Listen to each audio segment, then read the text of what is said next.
Salut à tous, c'est le deuxième épisode de la série dans laquelle on découvre les passions de certains d'entre vous, les abonnés. Et aujourd'hui, on va en Normandie, on va rencontrer Emilien qui est pilote. Chez toi donc. Salut. Enchanté, c'est Emilien, c'est ça? Exactement. Explique un petit peu ta passion, c'est ton métier aussi en plus de ta Je passion. suis pilote automobile depuis 17 ans. J'en vis pas encore exclusivement, mais j'aimerais en vivre assez rapidement. J'ai commencé par le karting à 5 ans. Et donc là aujourd'hui c'est plus karting, tu fais quoi? Je fais de la voiture, je roule en catégorie LMP3. Et donc j'imagine que c'est un sport qui doit coûter une blinde. Fortune. Ouais, parce que voilà, quand on est comme moi, qu'on n'a pas de fortune personnelle, qu'on a juste ses mains. Donc c'est full sponsor j'imagine, ouais, pas de plan B, t'as vraiment envie de faire ça. Si, je fais un peu d'immobilier en parallèle. On va commencer par aller faire du karting. On a une carte de location de place, donc comme ça tu pourras monter à côté de moi. Trop cool. On va après visiter les locaux d'un sponsor qui est grossiste en matériel électrique. Après on va faire du simulateur de pilotage et on va finir la journée par la visite d'un autre sponsor qui est producteur d'huile et de lubrifiant. Et donc voilà la bête. voilà le jouet. Alors explique-moi ici parce que moi pareil j'y connais absolument rien. C'est une Hyundai i20N, elle nous est prêtée par mon sponsor JFC qui est concessionnaire Hyundai sur la région. T'as quel âge? J'ai 22 ans. Du coup là c'est vraiment maintenant qu'il faut que tu mettes le paquet j'imagine. Une carrière, ça dure à peu près combien de temps? La F1 ça démarre le plus tôt possible. Le plus jeune c'est Max Verstappen qui a démarré à 17 ans en F1 jusqu'à 35 ans. Je dirais je peux vraiment faire une carrière. Et en endurance on a la chance de pouvoir faire des carrières un peu plus longues où jusqu'à 40-45 ans tu peux rester à un niveau vraiment professionnel sans trop de difficultés. Pour se faire connaître il faut pouvoir rouler. Pour rouler il faut du budget, montrer sa valeur en tant que pilote. Après une fois qu'on arrive à rentrer dans un cercle vertueux et continuer à faire de bonnes performances, montrer qu'on est sérieux, qu'on est un pilote sûr, parce que pour l'endurance c'est important. Tu partages la voiture avec d'autres pilotes, tu partages la piste avec d'autres catégories, donc pas tout le monde le même niveau de performance. Entre un prototype et une GT, il y a une grosse différence de vitesse. Un prototype c'est vraiment le type de voiture dans lequel je roule, ça ressemble des fois plus à un avion qu'une voiture. La philosophie de la GT c'est une voiture de route dérivée pour faire de la course. C'est là que tu vas retrouver des Porsche, des Ferrari, des Aston Martin. Qu'est-ce qui t'a donné le truc de te dire ce truc là ça me passionne et j'aimerais potentiellement en faire ma vie quoi. C'est une passion qui a un peu de famille. Mes parents ont fait 7 ans de championnat de France des rallyes ensemble. Mon père était pilote et ma mère copilote. Ils m'ont jamais poussé à faire du sport auto. Ça a toujours été une demande de ma part. Quand on est licencié à la Fédération Française de Sport Automobile, on reçoit un magazine tous les mois qui s'appelle France Auto. Et il y a un fascicule auto et un fascicule karting. Et mon père lisait pas du tout le karting, donc moi je prenais le karting. À 3 ans, je regardais les photos et je disais papa, je veux faire des petites voitures comme ça. Et il m'a toujours expliqué que c'était pour les grands, que c'était pas possible. Et un jour, j'ai ouvert le magazine et je lui ai dit tu vois eux, ils sont pas grands. Et l'article c'était commencer le kart à 7 ans et c'était marqué qu'on pouvait commencer le kart même à 5 ans en baby kart. Et donc de mes 3 ans à mes 5 ans, je lui en ai plus jamais reparlé. Et le jour de mes 5 ans, je lui ai dit papa, j'ai 5 ans, je peux faire du kart. Et donc à Noël suivant, il a vendu sa voiture de course à quelqu'un qui vendait un baby kart et j'ai commencé comme ça à rouler vraiment en loisir sur un circuit à côté de chez moi. C'est le même que tu utilises C'est celui que j'utilise en voiture. Je l'ai utilisé il y a 3 semaines au moins. Il y a des différences d'homologation en fait pour la voiture. On est obligé d'avoir ces vis là qui permettent d'accrocher le système HAND. C'est un système qui nous empêche d'avoir le coup du lapin. Bon du coup t'as mis ta combi qui a quoi de spécial? C'est une combi unifugée, c'est pas trop adapté au kart parce qu'en kart il y a des réglementations différentes avec des matériaux anti-frottement. Si jamais tu te fais éjecter du kart, comme ça t'as pas de risque d'être brûlé par un goudron. Ça arrivera pas ici, hein, t'inquiète pas. Tu me fais peur là. Non, t'inquiète pas. Et ça c'est vraiment des combis de voiture et en fait ça nous permet de résister aux flammes. Et du coup là on se demandait ton palmarès alors sur voiture, sur kart? En kart j'ai fait 4e du championnat de France minime, 3e de la Coupe de France cadet. À 12 ans j'ai roulé en international et j'ai fait partie de l'équipe de France junior et j'étais pilote officiel pour un constructeur français. À 12 ans, ouais, normal. À 12 ans. C'est de gravir les échelons, de monter en catégorie au fur et à mesure. Et l'objectif c'est d'être au départ des 24 heures du Mans en 2023. Sympa. Le style a son importance. C'est un peu plus de style quand même.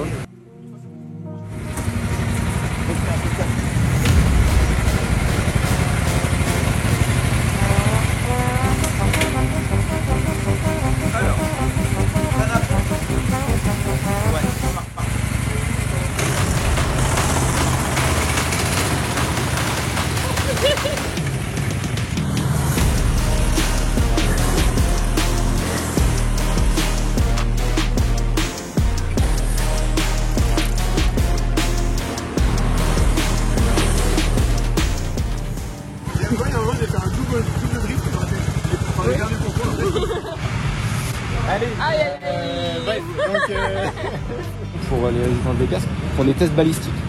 Ah oui. Ils tirent au fusil de chasse dessus. En même temps, tu m'étonnes qu'il y ait plein de morts dans les sports automobiles s'ils tirent au fusil de chasse sur les pilotes.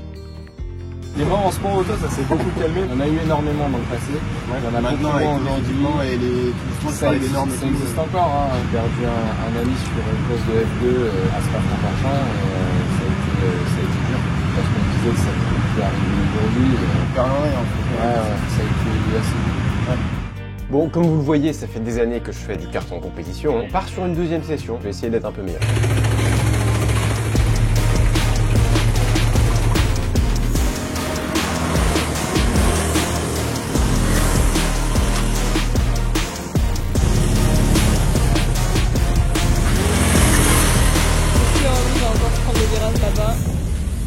Moi, je suis quelqu'un, j'adore le risque. La grande question pour toi. Allez hop.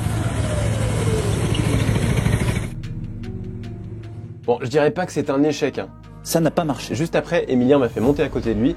Là, on peut dire que c'était un peu plus physique.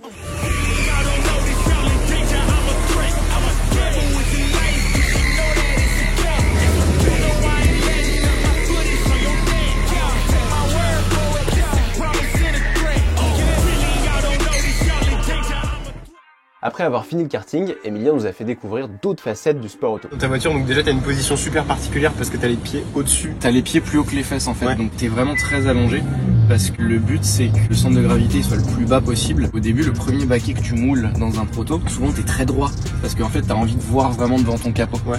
Et plus ça va, t'avances dans les années avec l'expérience, plus tu moules allongé. Tu moules, ça veut dire que les sièges sont les sièges parfaitement moulés à Ouais. la forme de ton corps. Ouais, ça épouse totalement la forme de ton corps et nous Nous, on on moule quoi pour ça? de la mousse polyuréthane expansive. Ouais. Tu mets le mélange dans un sac poubelle, ça gonfle et ça prend l'empreinte de ton corps. C'est la seule technologie, genre un peu en mode DIY. Des super DIY, mais t'as des technologies plus avancées. C'est des grands sacs en plastique avec des micro-billes en polystyrène à l'intérieur. Et une fois que t'as ta position, ils injectent de la résine et ils mettent sous vide. C'est une technologie qui coûte plus cher. Donc tu fais ça quand tu commences à aller vraiment faire des courses très longues pour augmenter le confort. C'est trop calme. Je préfère quand c'est un peu trop Plus moins calme. En F1, ils arrivent à jouer de la musique avec les moteurs. Chez Renault, ils arrivent à faire la Marseillaise avec un moteur de F1.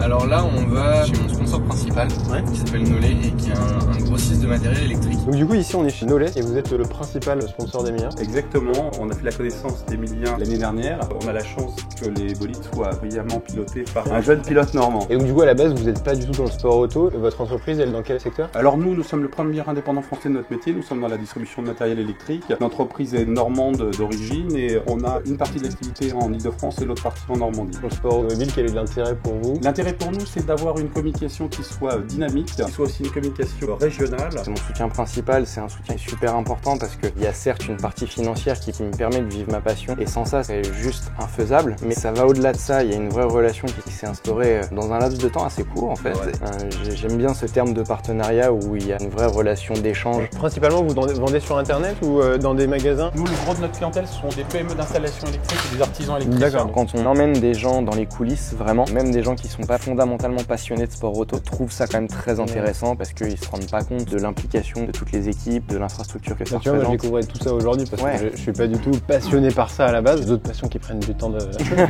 Incroyable. Aujourd'hui, je pensais pas, tu vois, qu'il y avait tout ça, qu'il y avait toutes ces équipes derrière. Pour moi, c'était un gars qui rentrait dans une voiture. Voilà. Pour pas mal de gens, je pense que ça doit être pareil. Quand on regarde dans les box, on voit les mécaniciens, mais ils sont pas encore assez mis en avant et on met pas assez en avant toutes les parties prenantes de ce genre de projet. Et il y en a beaucoup en fait. Tu parlais des ingénieurs aussi, de Les tous mécaniciens, les ceux ingénieurs, qui- les team managers, les fans, les sponsors. Il y a énormément de gens qui sont impliqués. C'est des beaux événements quand même. Le bureau du boss. Donc ça, c'est les coupes que t'as vues? Cette saison, sur 4 courses, on a fait 2 podiums. C'était un juste retour Bah ouais. que les laisser à mon sponsor principal. Suite de la journée, là on va aller rentrer un peu plus dans le côté voiture et on va aller faire du simulateur de pilotage. Donc simulateur, est-ce que t'as des vraies sensations comme dans ta voiture ou c'est... Ouais, ça Ok. s'en rapproche beaucoup, ça pourra jamais vraiment égaler une séance dans la réalité parce que dans un simulateur en fait t'as pas peur, mais tu vas avoir un vrai retour de force et des sensations qui D'accord. vont se rapprocher de la Donc, réalité. en gros, le volant... Le volant bouge, T'es sur les vérin simulateurs sur des petits vérins, c'est vraiment top parce que ça reproduit vraiment les débattements de suspension de la réalité. Ah oui, ça vibre et tout. Et j'ai pas mon permis, putain. Ah oui, il y a un virage. Ouais, Ah oui, et merde. ils freinent. Merde. Est-ce que t'as déjà vu quelqu'un avec un niveau aussi pitoyable? J'ai déjà vu pire. Oh. Non mais putain, mais merde. Non, il y a un public en plus. Progressif, plus tu Merde. débraques, Et merde. plus t'accélères. Oh merde, tu te fais griller. Pas assez dans le virage. Et du coup, bam, dans le décor. c'est compliqué. Freine. Hop, lâche un peu les freins. Bah du coup, on va tester la voiture de Benjamin là, la petite GT40. On va essayer de pas l'abîmer quand même par respect pour Benjamin. Ouais, quand même, il a dû passer Et beaucoup il d'heures passe dessus, du donc temps, ce serait donc, dommage, bon. même si c'est que le modèle virtuel. Ah si, regarde, elle est dans un jaune. Oh. Donc c'est C'est quasiment exactement, celle de- c'est exactement la sienne. Énorme. Regardez comment elle est belle. Eh ben je vais la foutre dans le fossé. Désolé Benjamin. Wow. Putain, je suis désolé. Là pour le coup c'est une voiture, dessus t'as pas d'anti-patinage, t'as pas de contrôle de stabilité, t'as rien du tout. Pour la terre, c'est adapté ou... Pas trop. La suite du programme, c'est qu'on va aller chez un autre de mes sponsors qui est producteur d'huile et de lubrifiant. Donc là, un sponsor peut-être un tout petit peu plus proche du... Un tout petit peu proche du domaine du sport auto. C'est une marque centenaire qui a toujours été productrice d'huile moteur. Tout ce qui se lubrifie en termes d'engins, de moteurs, de machines, capable de fournir. Juste pas les humains. Là, je voulais juste vous montrer en fait les cuves. Ouais. Parce qu'en fait, au démarrage, on est fabricant d'huile. En fait, les huiles, c'est un résidu du raffinage du pétrole. Vous avez des grandes cheminées et en fait des grands fours. On met le pétrole, on fait chauffer et en fait, au fur et à mesure de la chauffe, vous allez avoir plusieurs résidus. Tout en bas, vous allez avoir le goudron. Oui, donc on va monter. il y a l'essence, l'huile, le goudron, tout ça. Et l'huile se trouve à peu près au milieu. Okay. Et puis on va en haut, puis on va vers le gaz. Ici, on va rentrer dans la partie atelier et fabriquer nos étiquettes, mais on les imprime directement en fonction de la production. Donc ici, ce sont les cubes à mélange, ce qu'on appelle aussi Thermomix. La machine va nous dire mets tel ingrédient, tel ingrédient. On ferme la machine, elle chauffe, elle mélange et au bout d'une heure et demie, elle nous dit c'est prêt. Les formules, vous les changez constamment et c'est fait juste au niveau logiciel? En fait, quel que soit le fabricant d'huile que vous allez connaître, il aura la même formule que nous, c'est-à-dire que c'est un marché commun. Mais finalement, on a tous les mêmes recettes à disposition et après, chacun a sa stratégie de proposer à ses clients telle et telle recette. Ça veut dire que vous pouvez pas créer votre propre recette, déposer un brevet dessus pour créer une nouvelle huile? Créer sur mesure, oui, on peut le faire et notamment pour l'industrie. Autant sur tout ce qui va être véhicule, engin, on est sur les normes dites constructeurs. Une Renault, une Peugeot, etc. Donc ça, on va forcément acheter la formulation homologuée. Par contre, sur une ligne de production un peu particulière en industrie, là, son besoin de lubrification peut être particulier. Et là, pour le coup, on est en capacité de produire une huile sur mesure. Il y a combien de produits en tout? On a un peu plus de 3000 références. Ok. Ouais, merci Emilien de nous avoir invités pendant cette journée pour découvrir ta passion, c'était trop cool. Et peut-être bientôt dans une voiture. Bon, vous vous doutez bien qu'après tout ce qu'on a vu, on pouvait pas en rester là. Et Emilien nous a invités à faire un baptême dans son prototype, donc découvrir sa voiture. J'avais pas vu le logo Ajax, c'est un boss. Il l'a mis derrière là, incroyable. J'ai trop hâte.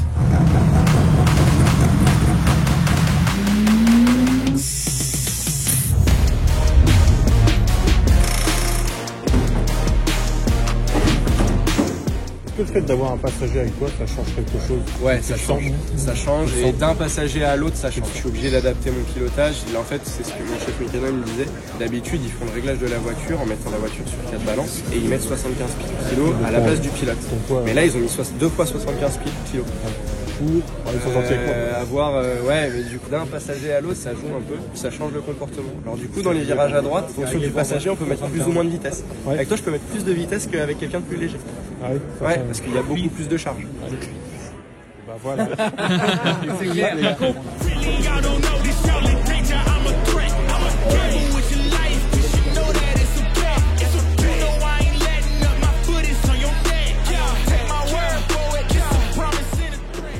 Le casque, bon bah tout est bon, on va pouvoir y aller hein. Ah ouais, ça va être complexe. C'est énorme, putain.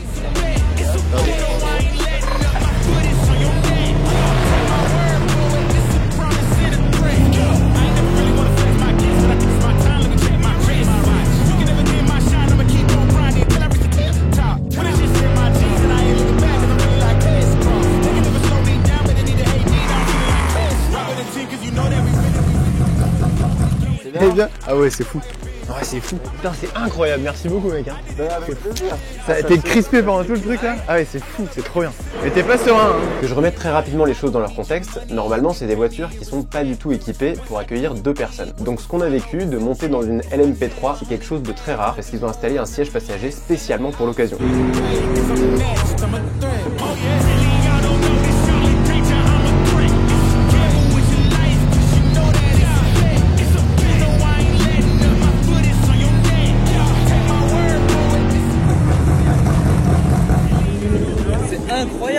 Incroyable. Je me demande comment ça fait pour aller aussi vite et tenir au sol. Donc Emilien, déjà un grand merci de nous avoir fait vivre cette expérience exceptionnelle. N'hésitez pas à aller le suivre sur Instagram, je vous mets un lien dans la description parce qu'on croise les doigts mais il y a de grandes chances qu'il soit au Mans l'année prochaine. Voilà, encore une fois, c'est comme avec Denis, ça fait trop plaisir de voir des jeunes qui sont passionnés par un truc. Moi c'est le bricolage, vous avez sans doute d'autres passions, donc si vous avez envie de participer à ces vidéos, il y a toujours une adresse mail qui est disponible dans la description. On a eu déjà beaucoup de demandes, on a beaucoup de gens à aller voir, donc ça va venir, vous inquiétez pas, c'est juste qu'on a beaucoup de travail à côté sur les autres vidéos. Donc là en plus, il faut tout prévoir un déplacement, etc. Je vous dis à très bientôt pour une prochaine vidéo. Salut!